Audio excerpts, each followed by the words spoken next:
Oh my god, what bitch-made soy-based beta cuckery is this? Hello, I started this gangsta shit. And this the motherfucking thanks I get. Hello, I started this gangsta shit. And this the motherfucking thanks I get. Hey, if you're enjoying this content but haven't yet subscribed, please take a minute to hit that subscribe button and ring the bell for notifications. Thank you. Alright everyone, welcome to Comic Artist Pro Secrets. You are listening to Ethan Van Sciver, 26-year veteran of the comic book industry, world's most charming, elegant, eloquent, and yet humble man. Great big Star Wars fan, trusted member of the media. This is horrible. This is absolutely horrible. I just got notified to this. Now, alright, look, something's been happening as of recently. There have been all of these kind of fan-based petitions, okay? There's a bunch of fan-based petitions. Now, most of them actually make sense. Most of them are justice-based. And justice, I don't mean social justice, I mean just plain justice. The idea of remaking the ending to Game of Thrones, that is absolutely, well, you know, justice-based. At least the whole last season. Let's remake the whole thing, scrap it, and start it all over again. And then also, let's remake The Last Jedi and pretend it never happened. Well, these are great ideas. These are fantastic ideas that have garnered many, many, many signatures from fans. But now, this is just going too far. This is too much here. Apparently, there is a fan campaign to get a sequel to SOYLO, a Soy Wars story. Please, let's not go through this again. SOYLO, a Soy Wars story, the biggest disaster I think that LUCASFILM ever endured. We lived through it together. We did. It was hard times, man. Do you remember the days of SOYLO, a Soy Wars story, following the torment of Star Wars: The Last Jedi? We all swore together. We all swore a pact that we were not going to support this movie, and indeed, it lost $82 million for Lucasfilm, and they thought that they were going to make it back. Like, they had this funny idea. They're like, well, if people didn't go see it in the movie theaters, maybe they're going to actually buy it on Blu-ray and DVD. And that was a funny idea. It was funny, and it didn't work. So they're still way, way, way in the red. They will never see their money back for Solo. But see, guys like this who do Soylent Grin, what is this facial expression? Oh, yeah. What is the noise coming out of this man's pie hole? What is this? Look at this guy. Yeah. This sounds great. No. You're not. You guys do not. No. You're not. We're not going to make Solo 2 happen. There's no way that Solo 2 could ever possibly happen. How much money? These people think that money grows on trees. They don't understand that, like, people like them, if this movie was made, people like them would have to go to see it. And there are a lot of soy cuck, beta bitch, Soylent grinning freaks like this. There are a lot of them, but there aren't that many. There aren't enough. There are not enough to keep a terrible movie afloat. Get woke, go broke. That was that was kind of the end result of this movie. That was that was the lesson that Disney Lucasfilm was supposed to learn. Now, unfortunately, what they did end up learning was that, well, we just put out too many Star Wars movies too close together. They didn't realize exactly. What is this face? It makes me physically ill. That facial expression makes me physically ill. What is that? I mean, is he trolling? I mean, I thought we'd completely gotten rid of Soylent Grin when we made Chuck Wendig shut his mouth in his avatar. Chuck Wendig had an avatar with this face on it, and then, we got him fired from Marvel and Star Wars, and then his next profile was him looking sad with his mouth closed. I thought we were making progress in society. Evidently not.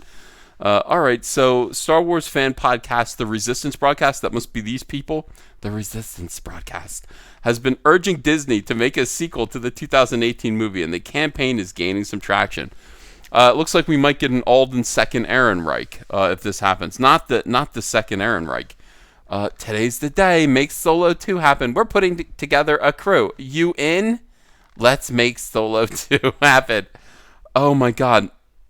Oh, look, it's the SOYLO shirt. No, it's not a SOYLO shirt.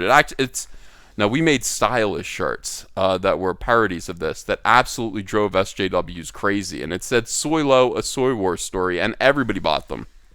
Everybody wore them. They're making t-shirts that say make Solo 2 happen. Use the hashtag, spread the word. Let's get a follow-up movie or series made to continue the incredibly fun adventures of Han and Chewie and the other great characters we saw in Solo, Star Wars story. Star Wars. No. Let's. What other characters were fun and interesting in Solo that you would like to see their stories continue? Was it the child runaway collector and enslaver named Moloch? Was it Moloch that you want to see more of? You want to hear more about Moloch? No, I don't. I definitely don't. The controversy caused many people to not see a great Star Wars movie in the theaters. SOYLO, A Soy Wars Story, has become a huge hit in Blu-ray and Netflix. I don't think that's necessarily true. If that were true, it would have made money, and it still has not made money.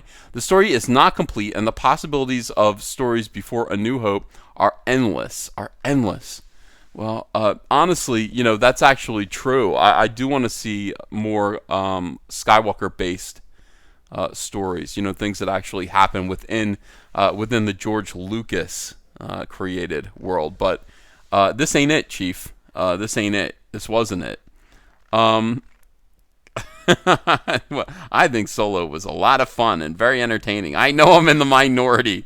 Yeah, most people hated it. Thank you for admitting that, if you thought Solo was fun and entertaining, you're in the minority. You're in the vast minority of people who enjoyed that movie. Most people thought it was torment. Most people it actually made angry.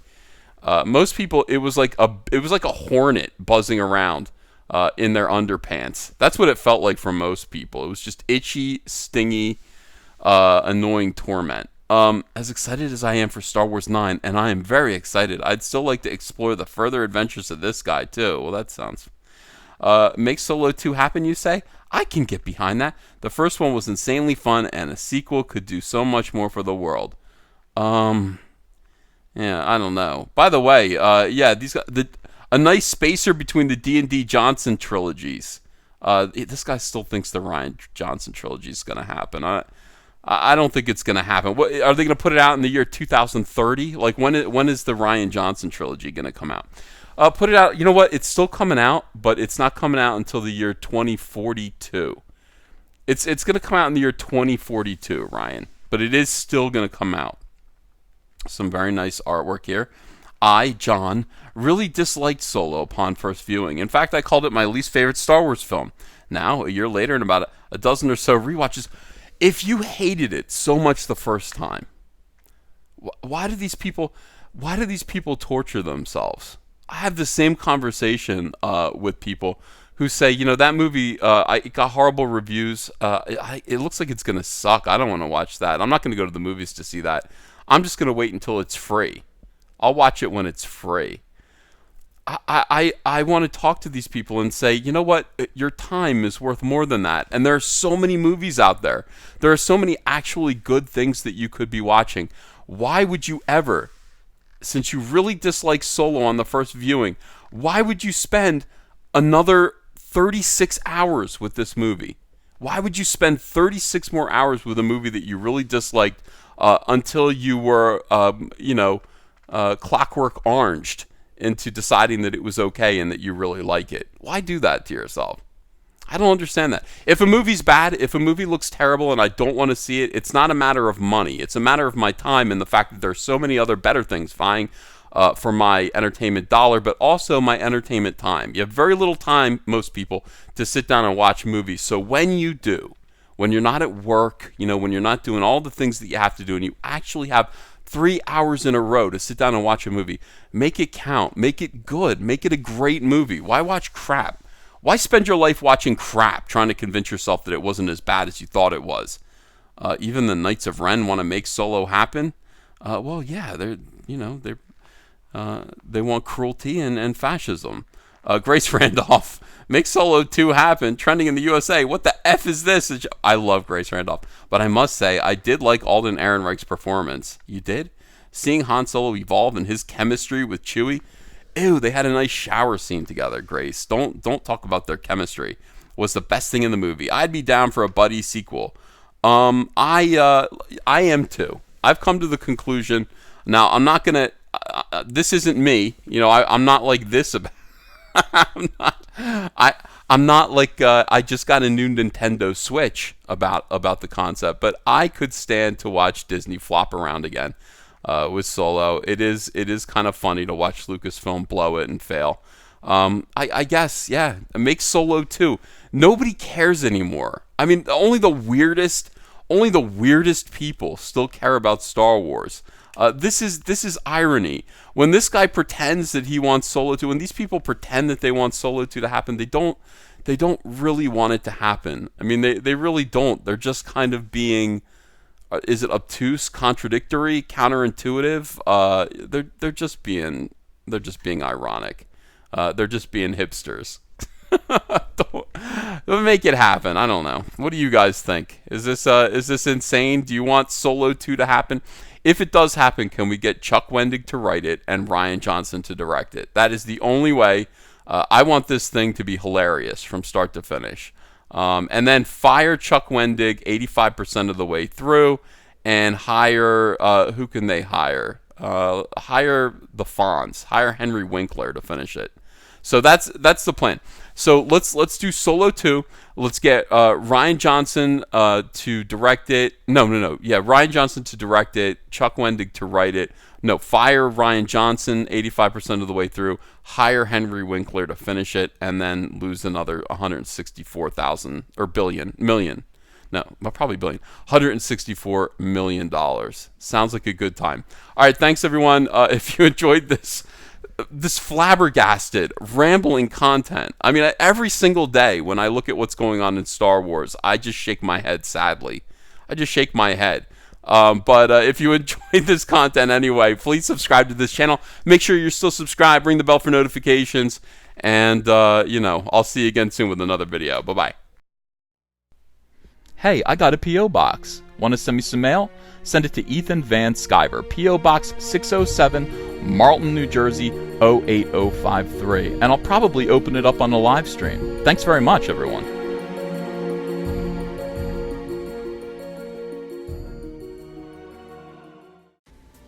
Hey, you want to follow me on Twitter? Are you sure? Well, if so, I'm at Ethan Van Sciver. That's at Ethan Van Sciver. See you there. Hello, potential Indiegogo backers. Hello, friends. My name is Ethan Van Sciver. I'm a comic book creator who worked for 20 years for Marvel and DC Comics on books like Green Lantern, Flash, Superman, Batman, and X-Men. But before that, I had a comic book called Cyberfrog. Now, Cyberfrog lasted from 1993 to 1998, and then it stopped when I went to go work for DC Comics. Now I want to tell the story of where Cyberfrog has been for the last 20 years.